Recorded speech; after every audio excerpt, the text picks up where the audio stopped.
April 14, 1935, 7:30 p.m. In Boise City, Oklahoma, a Sunday evening church service was ending. The sky to the north was clear. Then it was not. A wall of dust 1,000 feet high and 200 miles wide was moving south at 60 miles per hour. It arrived without warning. The temperature dropped 25 degrees in minutes. Animals suffocated in the fields. People who were caught outside suffocated too. The dust was so fine, it pushed through window seals and door frames and settled inside houses as a layer of powder. Families stuffed wet towels under doors and pressed wet rags to their faces and stayed inside and breathed the slowly thickening air.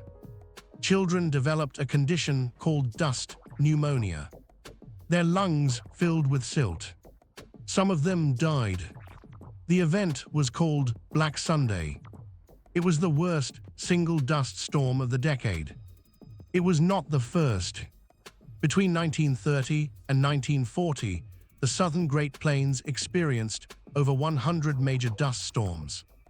Storms that buried farm equipment to the roof, that filled houses to the second floor with dirt, that turned noon into midnight.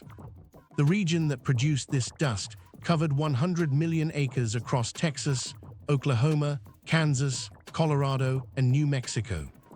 The dust that buried it was once topsoil, the richest topsoil in North America, built over 10,000 years by native grasses, destroyed in 50 years by plows. This was not a natural disaster. It was an agricultural disaster, and the federal government had been warned it was coming. For decades, the Great Plains grasslands that existed before European settlement were one of the most stable ecosystems in North America. Short grass and mid-grass prairie covered the region in a mat of roots and vegetation that had taken thousands of years to develop. The root systems of native prairie grasses extend 4 to 6 feet into the soil. They hold the topsoil against wind and rain. They survive drought by going dormant. They survive fire by regenerating from the root. They had survived everything the Great Plains climate could produce for 10,000 years. The homesteaders who arrived in the 1880s and 1890s brought plows. They turned the grass over. They planted wheat. The wheat grew in the wet years. It died in the dry years. When it died, it left bare soil exposed to the wind. The wind moved the soil, not far in any single storm, but consistently, year after year. The soil was moving. The topsoil that had accumulated over thousands of years was moving. By the time anyone noticed, it was too late to stop. The federal government had warnings about what was happening to the Great Plains before the Dust Bowl began. As early as 1908, the Commissioner of the General Land Office reported that overcultivation of marginal land was depleting the soil in the southern plains. In 1923, a federal report documented that drought cycles on the Great Plains were predictable, that the region had experienced major droughts approximately every 20 to 22 years throughout recorded history, that the homesteading model being applied to the region was not sustainable through a drought cycle. The reports were accurate. The drought came in 1930, exactly as the cycles predicted it would. The topsoil that had been turned over and planted and exposed began to blow. The Homestead Acts that had driven settlement of the Great Plains had made a fundamental promise. Come here, plow the land, it will produce. The promise was true when it rained. When it stopped raining, the promise was broken, and the dust began to blow. The human cost of the Dust Bowl was not measured primarily in immediate deaths. It was measured in displacement. In the 1930s, Approximately 3.5 million people left the Great Plains, the largest internal migration in American history to that point. They were called Okies, not only because many came from Oklahoma, because Oklahoma had become shorthand for the region of the country that had been broken by the combination of drought and dust and economic depression. They went to California. They went in cars piled with everything they owned. They went on Route 66 through New Mexico and Arizona.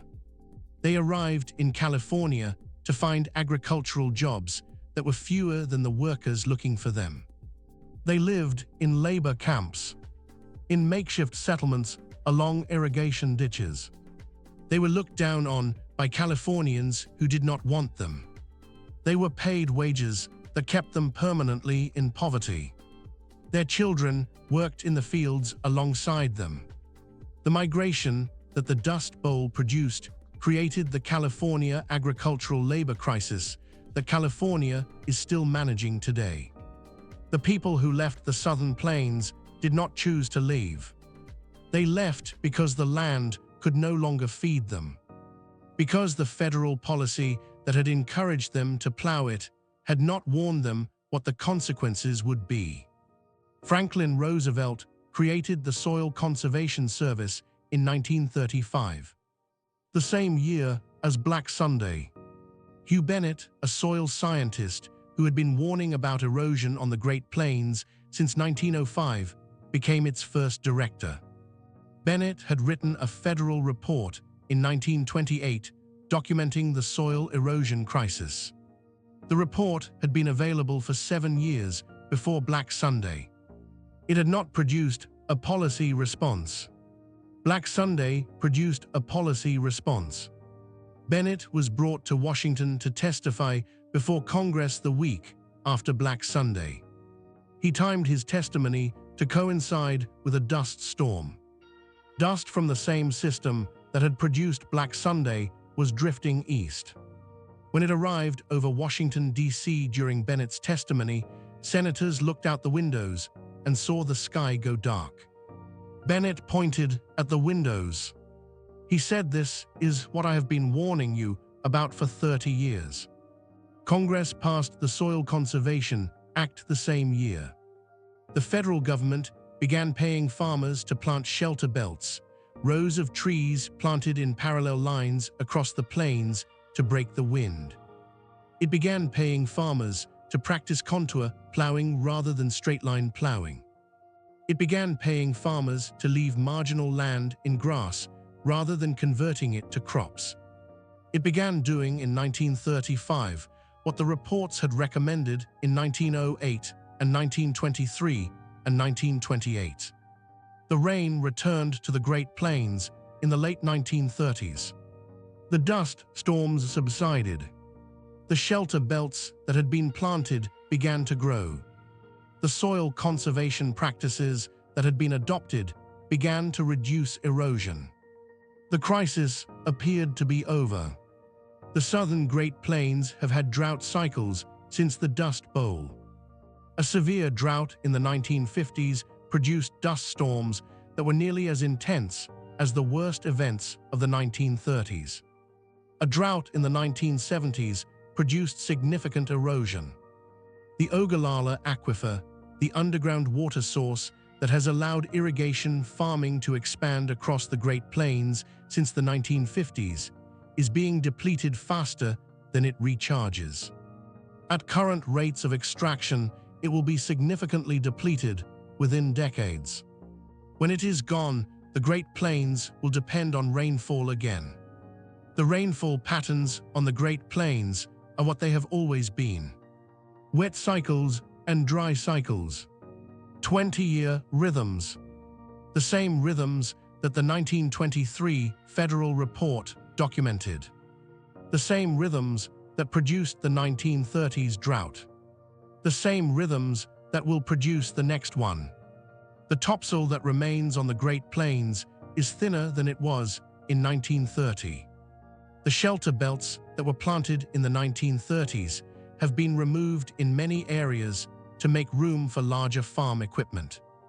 The soil conservation practices that were adopted after Black Sunday have been partially abandoned as wet years made them seem unnecessary.